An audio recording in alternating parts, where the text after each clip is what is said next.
자, 이번 시간에는 중국 율령 체제에 대해서 기본적인 것들을 배우고 그 다음에 이제 과거제라든지 세부적으로 여러분들이 외워야 되는 내용들에 대해서 살펴보겠습니다.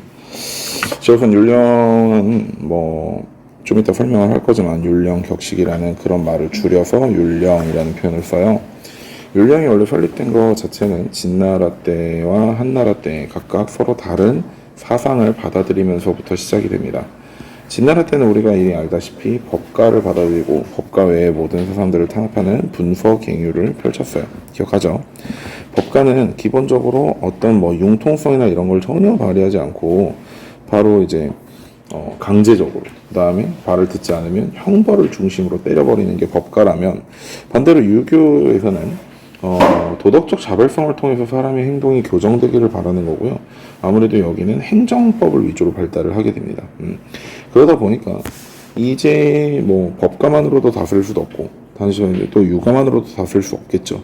그래서 그 두 개를 섞고 절충하는 과정에서 율령이라는 체제가 만들어지는데, 율령이라는 것은 율, 령, 격, 식 네 가지를 합쳐서 우리는 율령이다라고 얘기를 합니다.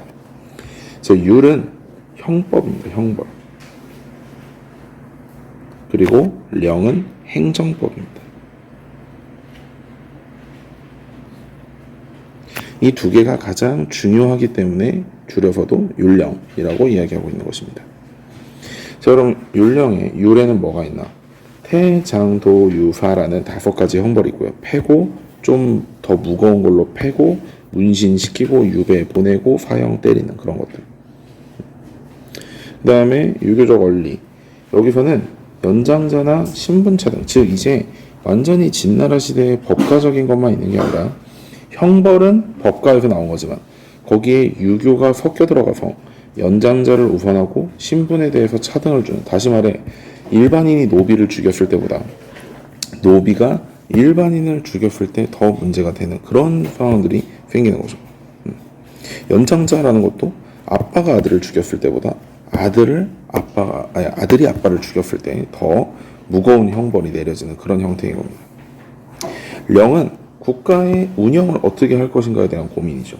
그래서 중앙에 어떤 통치기구를 두고 지방에 어떤 통치기구를 둘 것인가, 사람은 어떻게 등용할 것인가, 또 세금은 어떻게 걷고 땅은 어떻게 나눠주며 병사는 어떻게 거둘 것인가, 이런 것에 대한 고민인 것입니다.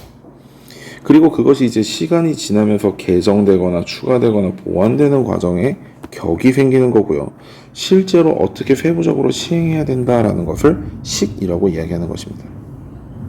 그래서 이러한 율령은 각국에서 전통과 합쳐져서 굉장히 이제 각국에 있는 전통의 부분과 이렇게 합쳐지면서 율령이 당나라 때 율령 그대로 들어와서 바로 적용이 된다기보다는 각각의 나라에서 선별적으로 필요한 부분만을 수용하거나 또 이제 변용된 모습으로 수용한다라고 이해하시면 될 것 같습니다. 이거 오타네요. 격.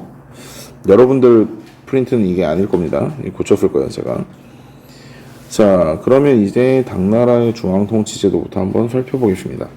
당나라의 중앙통치제도가 아무래도 기본적으로 우리가 알고 있는 그 삼성육부 그리고 율령의 기본이 되는 것이죠. 우선 중앙에는 삼성이 있습니다.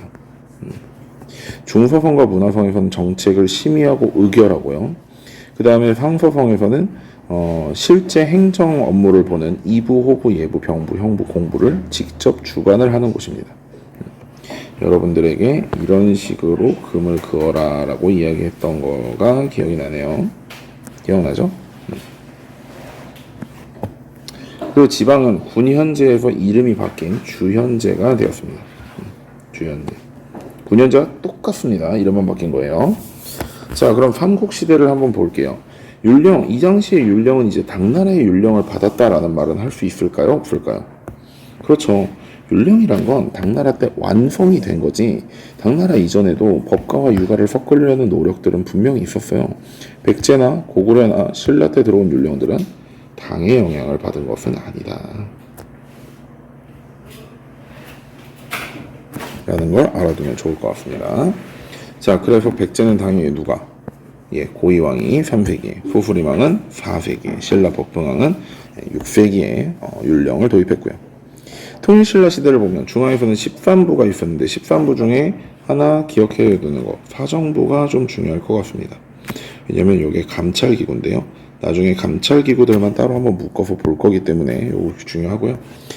지방은 구주 9개의 주로 나누고 경주가 아무래도 토끼 그 꼬리 쪽, 호랑이 꼬리 쪽에 있다 보니까 좀 치우쳐져 있잖아요.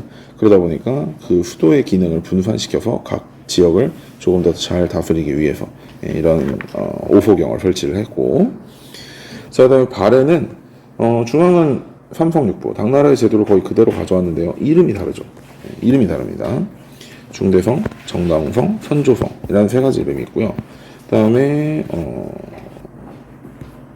여기는 조금 다르게 정당성이 국정을 총괄해요. 즉 정당성의 권위가 굉장히 강력합니다. 당나라에서는요, 상서성은 조금 중서나 문화성보다는 조금 아래였거든요. 근데 여기서는 반대로 정당성의 권력이 굉장히 강한 정당성이 상서성의 역할을 해요. 그래서 좌사정과 우사정 아래에 이런 식으로 구분이 되거든요. 국정을 총괄한다. 요거는 발해만의 특징 기억해 두시면 좋을 것 같고, 지방은 역시 당나라와 똑같이 주현제를 실시했습니다. 자, 그다음에 일본 볼까요? 일본은 여기는 이관팔성제라고 이야기를 하잖아요. 다이오 율령 때 이관팔성이 만들어지는데요. 좀 신기한 게 여기서의 관은 태정관과 신기관입니다. 여러분들 누가 예전에 한번 물어봤었는데 그 독도할 때 나오는 그 태정관 문서가 여기 있는 그 태정관 맞아요. 네. 자, 그래서 좌병관과 우병관으로 나눠지고 또 여기서는 이렇게 나눠지죠. 자, 여기는요, 다시 말해 관이라고 이름을 붙여줄 만큼 굉장히 중요했던 기관 중에 하나가 바로 신을 섬기는 신기관이라는 거죠. 즉 여기는 제사, 여기는 정치, 그리고 밑에 중무식부, 치부민부, 병부, 형부, 대장, 공내선 이런 것들이 있었던 거고요. 자, 탄정대는 여기가 감찰기관입니다.